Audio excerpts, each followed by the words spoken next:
कुलाले विज्ञातमेव जगुनैव यदस्तमेतत् नीतं बलं सुविपुलं महिषासुरस्य ते सन्मदाधनपदेषु धनानि तेषां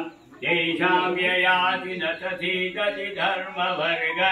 धन्यास्त एव निवृत्तात्मजभृत्यदारा येषां सदाभ्युदयदा भवति प्रसन्ना धर्माणि देवि याति च ततो भवति प्रसादा लोकत्रयेऽपि फलदाननुदेवि ते सर्वोपकारकरणाय सदार्थचित्ता ये विर्हते जुगपते सुखं तथैते कुर्वन्तु नाम नरकाय चिराय पापं संग्राम मृत्युमधिगम्य दिवं प्रयान्तु मद्वेषिणोन्महितानि निहन्ति देवी दष्टैव किं न भवति प्रकरोति भस्म सर्वासुरा नरसि यत्र न होसि शस्त्रं लोकान् प्रयातु रिपवोऽपि हि शस्त्रपूता